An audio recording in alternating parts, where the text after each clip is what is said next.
Hello and welcome to Wales Online's Senedd 2021 Youth Hustings. I'm Roisin Jacobson, I'm 21 years old and I work for Make Your Mark 2021, which is a social media campaign looking to empower young people of colour to vote in this election. You can follow us on Instagram at Make Your Mark 2021. This hustings is held in association with Political Studies Association and ERS Cymru. And I'm Neerashan Siddharthan, a law and politics student at Cardiff University, and we're joined this evening by Plaid Cymru leader Adam Price, Welsh Conservatives leader Andrew R.T. Davies, and Labour's Vaughan Gething, the Welsh Government Health Minister. Thank you all very much for being with us this evening. Yes, thank you. They will be answering questions submitted by young people in Wales. The format is very simple. We'll take a question and then each panellist will get 1 minute to answer.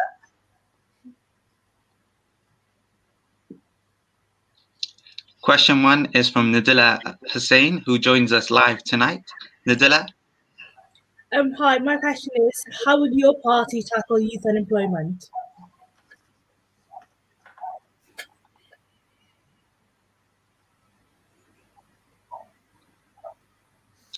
And this question first goes to Andrew R.T. Davies. Well, I think it's really important as we come out of the COVID crisis, we have a strong economic plan to create employment opportunities right across Wales, but in particular in the youth market. So it's making sure that we're there supporting colleges and universities in training and skills and providing good quality careers advice.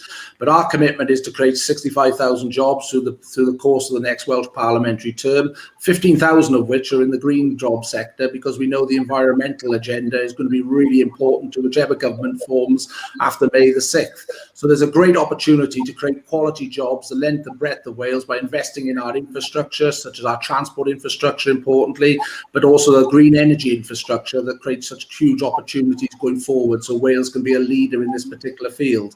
But we have to get the career advice right in schools and colleges and universities so people make the right choice on the information that's provided to them in the best format possible.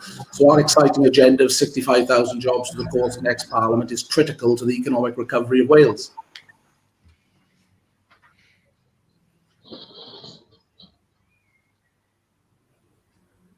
Thank you, Andrew R.T. Davies. And next, can we go to Vaughan Gething? Thank you, Neerashan. This is a key area for us, regardless of what happens after the pandemic. Our number one priority is about COVID recovery. That's an economic challenge, not just a health challenge. We've got a key pledge in our manifesto for a young person's guarantee to make sure that there's an offer of, for everyone under 25, of full-time work, education or training, and that goes alongside our commitments to create 125,000 apprentices.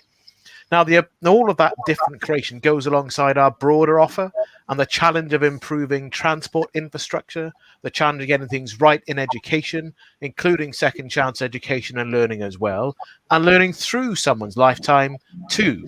Because COVID hasn't affected people equally, and young people have had their education opportunities and employment opportunities impacted more than any other group. This will be a big challenge for the next government, and I'm proud of the offer we have for young people here in Wales today. Thank you, Vaughan. And finally, Adam Price. Well, a youth employment guarantee is absolutely essential. It shouldn't just be there, of course, to guarantee jobs, but also young people that have startup ideas. So we provide 12 months of income support to those young people to support them in the setup phase.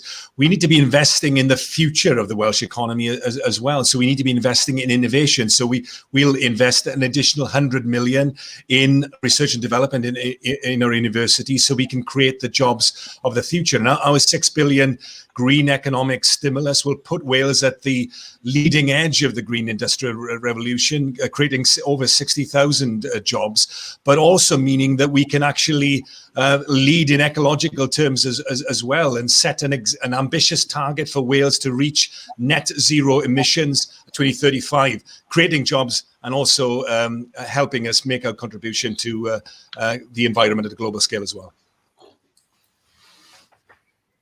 Thank you, Adam. Our next question is from Maisie Evans. My questions for politicians are quite simple. Where do you see Wales in 10 years? And this question first goes to Vaughan Gething. 45 minutes. Sorry, I've got my son giving me advice next to me. Look, I see Wales in the next 10 years. Our ambition is to see Wales being a fairer, greener country, greater wealth within the country, greater fairness.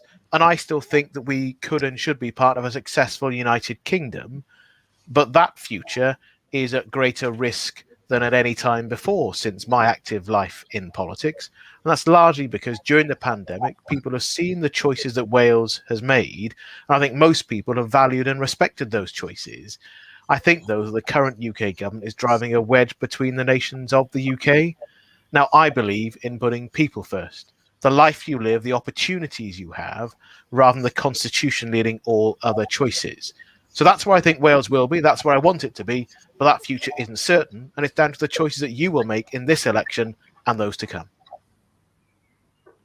Thank you, Vaughan. And next we'll hear from Adam, please.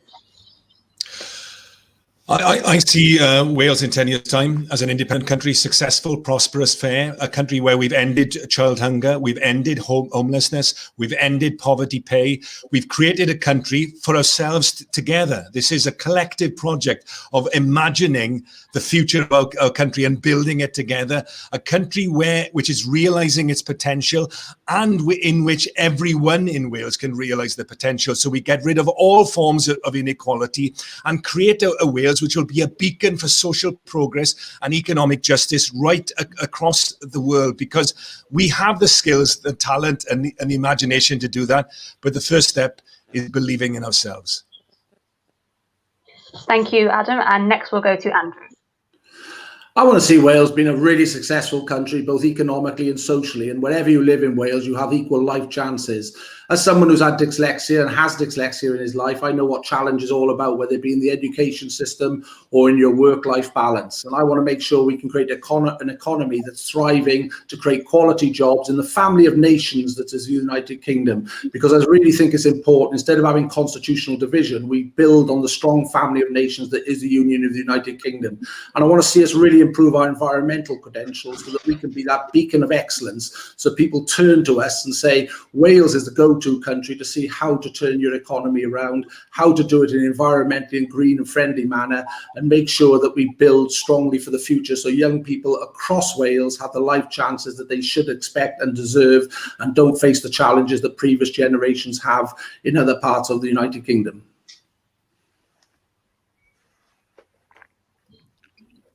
Thank you all for those answers. Question 3 is from Finley Bertram. How are you going to ensure that young people are more politically involved and politically engaged? And the question is, how are you going to make sure young people are more May? politically involved and engaged in the run-up to the Senedd election?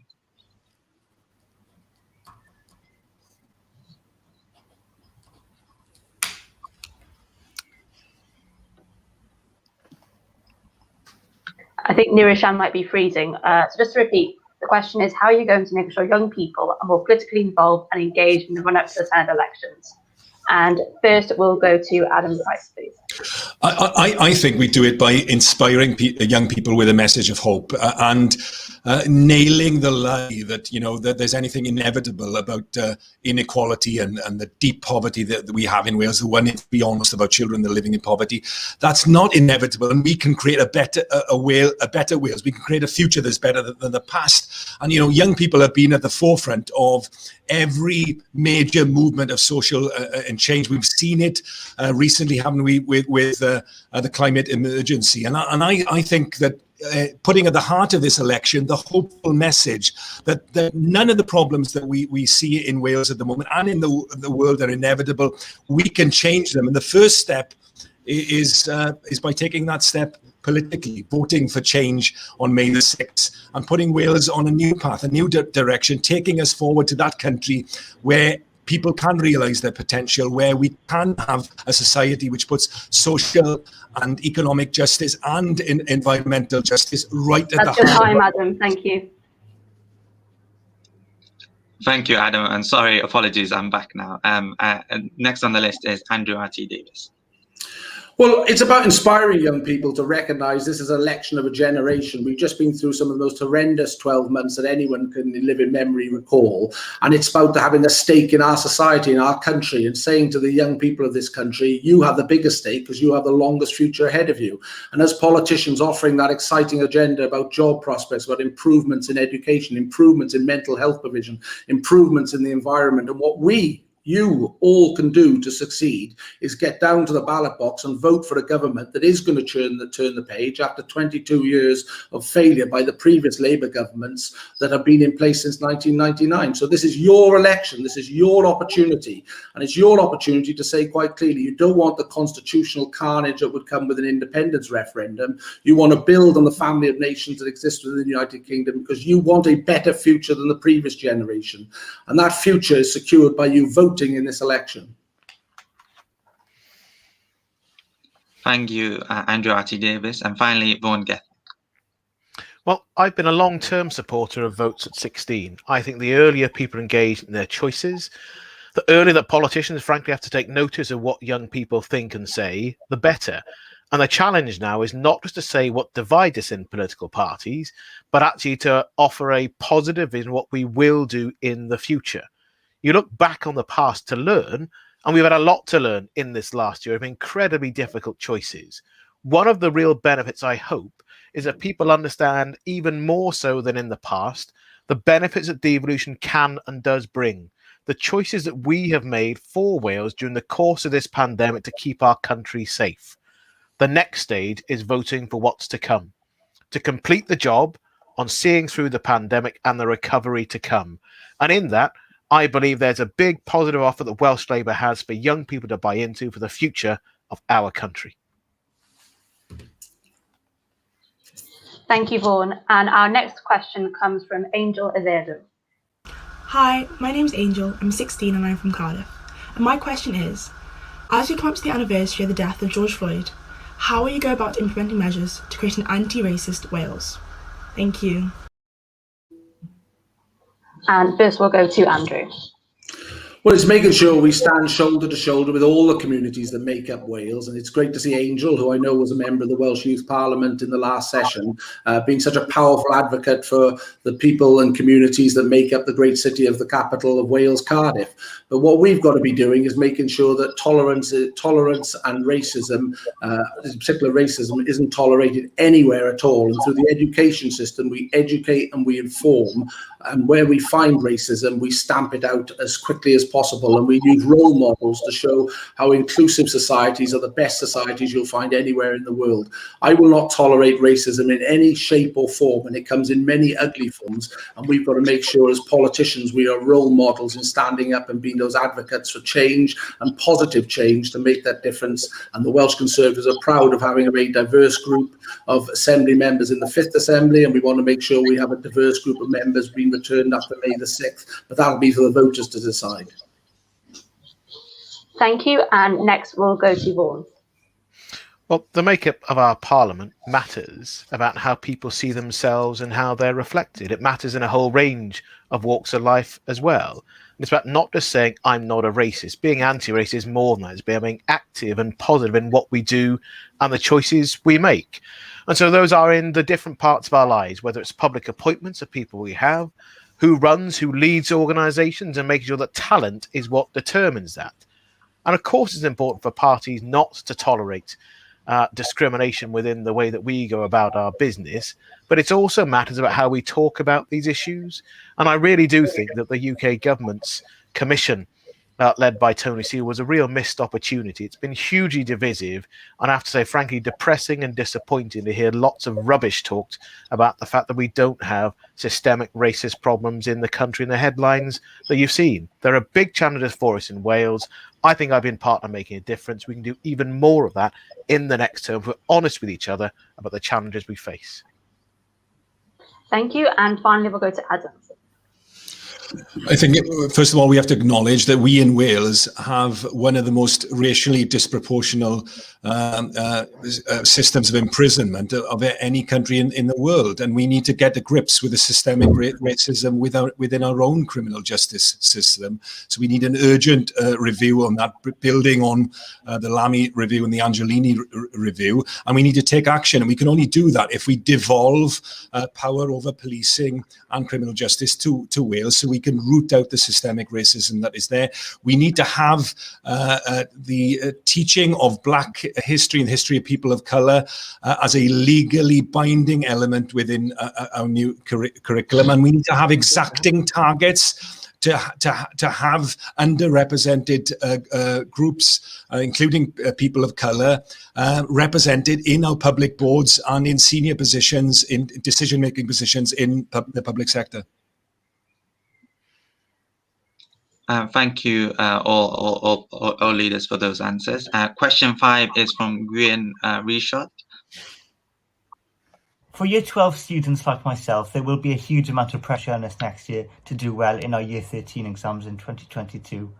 The fact that our grades this year in Year 12 will not count towards our Year 13 A-level grades, alongside the fact that we have missed so much of our course this year that will be applicable to next year, means that the amount of pressure that will be on us will be immense. So what will the Welsh Government do to relieve the pressure on Year 13 students next year in 2022 exams? And this question goes first to Vaughan Gething. Well, our headline pledge is to have the biggest catch-up programme in terms of pandemic recovery post-COVID-19. And for those people facing exam years, you're very much at the sharp end of this. So it's about what we get to do to support you in school and outside school, and to make sure that we recover some of normality. We've had to take really extraordinary measures in the last 2 years in the way that people receive their qualifications. One needs to look again through this year to make sure that fair qualifications are awarded to reflect the talent that people have and the achievement that people have as well. So you'll see that catch-up programme, you'll see that support, but it's outside school as well. That's why there's such a focus in our manifesto on mental health and well-being. The broader environment we create for people to work and to learn in is hugely important to what people go on to achieve. It's also, though, frankly, about listening to what people have to say, because even people like me who are relatively young in politics, it's a long time ago since I was a young man. So it's really important we listen and then we act on what we're being told to have that fair system to make sure that your talent leads to what you achieve in the future. And next, Adam Price. I think the key thing is recruiting as many new teachers and other specialist staff as we can as early as possible. That's going to be the critical element. So we've said we want to see 4,500 extra staff into schools, and what we want to have them into the school system as early as possible, so we can provide the group tutoring and the one-to-one tutoring that we know from evidence around the world is so effective in terms of allowing increasing educational attainment. We also need to look at the way that we assess. We want to move away from traditional exam method to more of a teacher assess method in general. The pandemic's an opportunity for us to rethink how we do assessment, and we actually think it's time now to move away from an outmoded A-level and GCSE system to something much more rounded, which reflects the potential of the new curriculum. Thank you, Adam. And finally, Andrew R.T. Davies. Well, it's really important that we get the school environment back to normal as quick as possible. And that's why we've been calling for a roadmap out of COVID, so that we can get a normal as feel as possible. And I appreciate that'll be difficult after the last 12 months, but as normal as feel as possible back to the school, college and university setting as we can get. It's really important we invest in the teaching profession as well. And that's why in our manifesto, we're committed to putting 5,000 teachers into schools by the end of the parliamentary term. At the moment, we're training about 700 teachers, fewer than we we were in 2010, and there's about 3,800 fewer teachers than there were in 2001 in Welsh schools at the moment. So that's got to be caught up so that teachers can get down the front line and educate and be one-to-one mentoring of students and pupils in schools. And importantly, the mental health provision and the mental health offer to support people through what is a very stressful time needs to be improved in our school settings in particular, as well as our colleges. And we would mandate that setting to have a mental health plan and a mental health support package in place for students, whether they be in the FE sector or the university sector or the school sector. Thank you, Andrew. That's time. Thank you, everyone. So our next question comes from Maddie Davies from Wrexham. Hi, my name is Maddie Desi and I live in Wrexham in North Wales. My question is, what will you do to tackle the gender-based violence young people are facing in schools and universities across Wales? And first we'll go to Adam Price. Well, I think that, this is a massive issue, isn't it? And I think that, first of all, we need to have transparency as to the scale and acknowledgement of the scale of the problem. And I think that we need to provide the support that students that are facing this huge issue. And I think also we need to acknowledge the massive problem of misogyny in our society and the need to get to grips with why this is happening, what is the root cause, and the role that education could potentially provide, not just in providing the proper support and protection for students that are facing this at the moment, but how can education change attitudes and behavior so that we can actually root out this massive problem of misogyny, which is at the root of gender-based violence, not just in schools and universities, but right across our society as well. Thank you, Adam. Next, we'll go to Andrew Davies. Well, as a father of two daughters, some of the things that I see absolutely horrifies me of what is tolerated in 21st century Wales and 21st century UK. This is an issue that desperately needs challenging by the criminal justice system in particular, and also the use of role models to make sure that people have that respect at the heart of what they interact between boys and girls in any society and in any walk of life, not just in our education system, but it is through education and making sure that we work with the social media platforms in particular to take some of the horrific stuff that you see on social media platforms out of circulation, so that people do learn the lessons that we're all equal and you cannot tolerate such misogyny in any walk of life. It is a damning indictment in the second decade of the 21st century that we do still see some of this going on, and sadly the criminal justice system not responding with the sanctions that are required. So that's where the two governments, Welsh Government and the UK Government, need to work collaboratively on this really, really important agenda. Thank you, Andrew. And now we go to Vaughan Gething. Well, I'm proud of what we've done previously to implement the Violence Against Women and Domestic Abuse Act in Wales. That's meant that we're investing in services here in Wales to support people. It's a clear marker of where the government and where the Welsh Parliament is coming from, and that clarity in what is and isn't acceptable. And this won't be resolved simply by a criminal justice approach. It's actually about changing people's attitudes and people's minds about what is and isn't acceptable. There's widespread, and I think growing misogyny and a level of acceptance that it's okay to do things that we would recognise are simply not acceptable in terms of attitudes and behaviours. The new curriculum, therefore, will be important in terms of teaching people what healthy relationships are, how you need to respect other people. But there are challenges here for leaderships at institutions as well. So not just schools, but in our universities too, there are people with responsibilities to set parameters of what is and isn't acceptable, because I do worry about the world my son will grow up in and what sort of a man he'll be.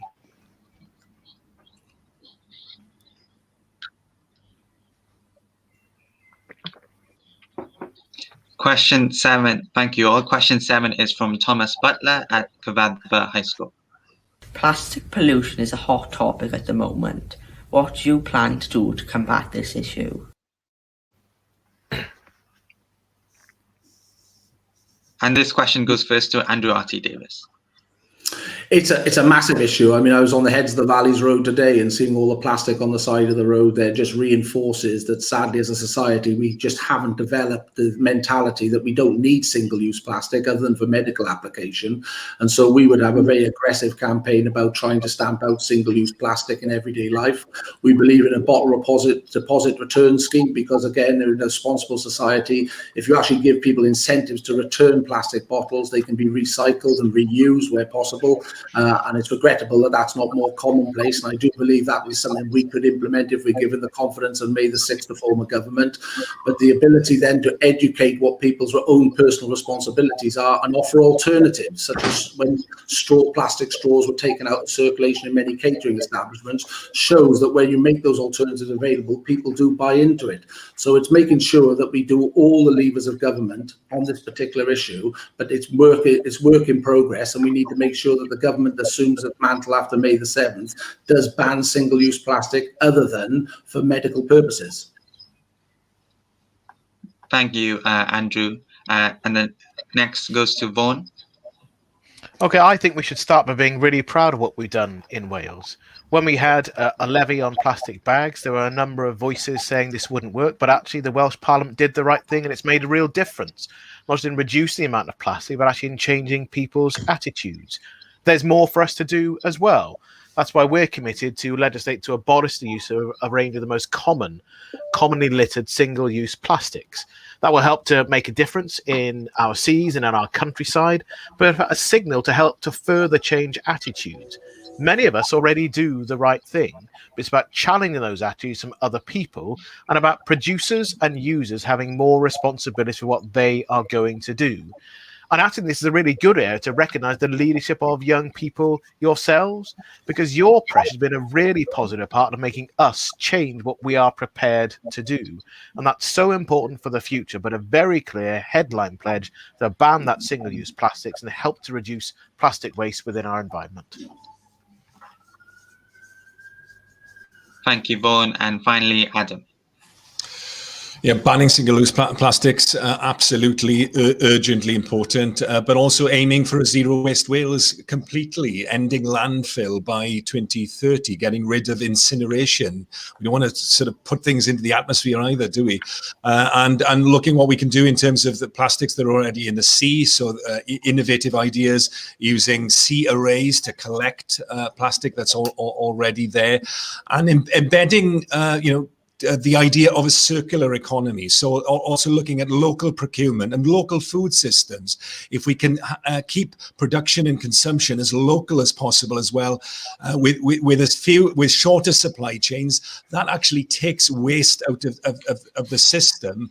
And by moving away from just buying things through Amazon across the world, etc., by embedding our economy with local production, we can actually take waste out of the entire economic system. Thank you, everyone. Now, question 8 comes from me, and my question is that it won't have escaped anyone's attention that the panel tonight is made up of 4 men. What will your party do to make sure there are more women involved in the next election and more women in senior political roles? And first, we'll go to Vaughan.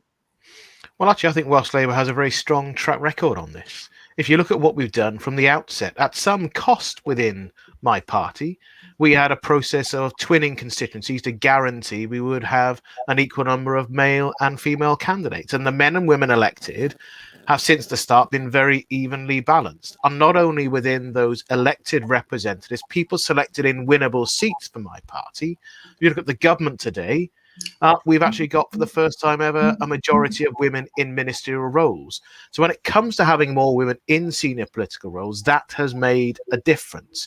And if you look at who's coming through in the future, we're continuing to select women in winnable seats, not just to put them at the bottom end of a list or in an unwinnable seat somewhere else in the country.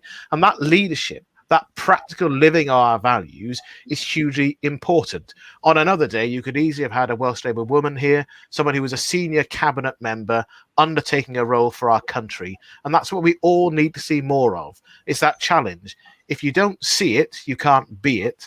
And I think we've really played our part here in Wales in the Welsh Labour movement. And I'm proud of what we've done and what I've actually supported sometimes. Thank you, Vaughan. That's time.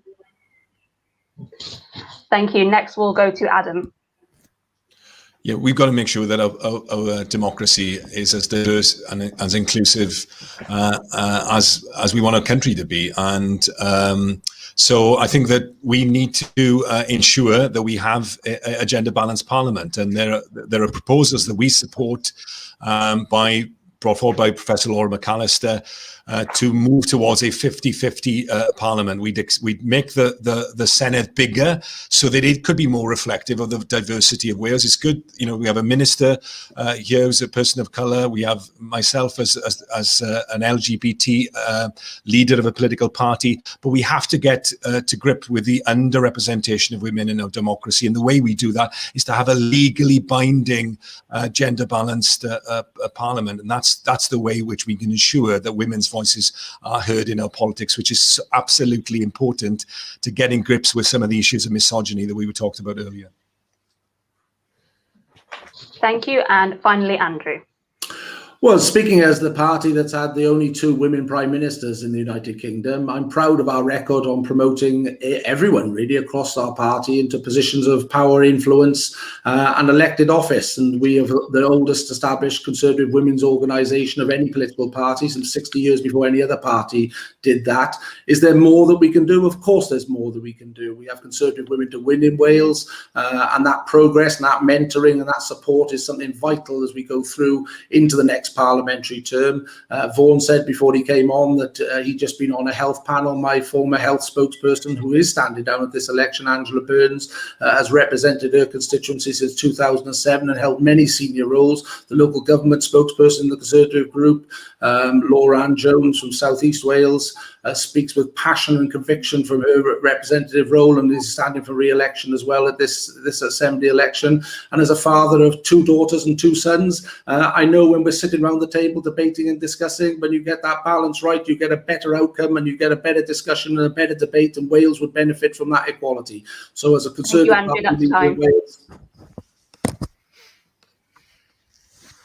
Thank you, everyone. I'm sure you can all agree those were all really brilliant questions from the young people. We have one last question this evening, which is from Natalia Nawara, also a pupil at Cyfarthfa High School.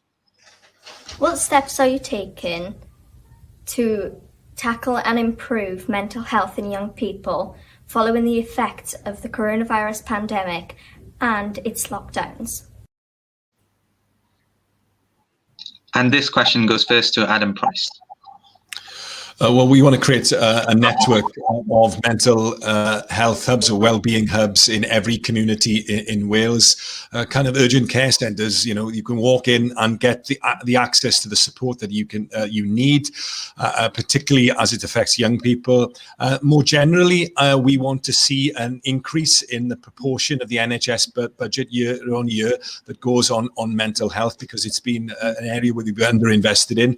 And thirdly, it's important that those of us who have suffered with mental ill health or emotional ill health during our lives are open about it. I've talked about that, and just that act of visibility and showing some honesty and vulnerability actually helps others to reach out when they need help and support as well, and they don't bottle it in, because that's the first step in healing.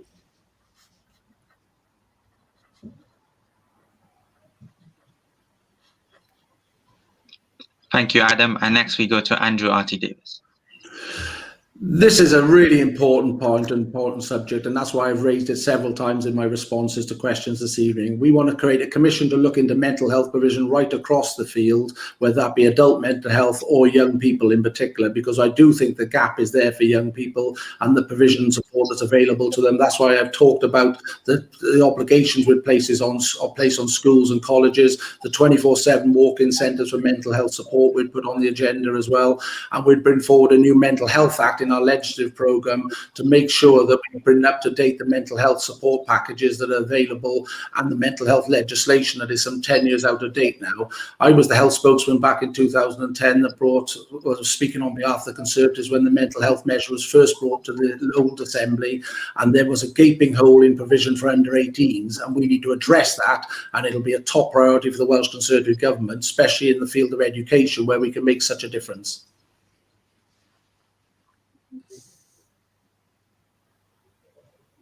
Thank you, Andrew. And finally, Vaughan. Mental health is actually the largest area of spend within the National Health Service here in Wales, and we have a dedicated minister addressing this because of the understanding of the additional focus from the pandemic. This hasn't just been a terrible time in terms of physical health and the lives have been lost. There's huge mental health impact for people of all ages, but especially for younger people. And it's something that we've been really concerned about. It's why we've accelerated some of the work in our whole school approach. The key factor that school is a protective environment for many people, and the reality that if we can't get this right, we know we'll have more problems and more significant problems for people later down the line. So in our manifesto, there's a key commitment to early prevention and intervention, to social prescribing, as it's called. That's about having those non-medical interventions to help people. And in particular, that does record down the impact that lockdown has had for young people, the disconnection from not being in school. And I really hope we don't see schools close again at any point in the future. Thank you very much. So those are all of our questions. Thank you to our guests, Andrew R.T. Davies, Vaughan Gething and Adam Price. And thank you everyone for joining us. Please register to vote. The link to register to vote is at the bottom of the screen now. Your voice matters. Vote on the 6th of May. Thank you very much.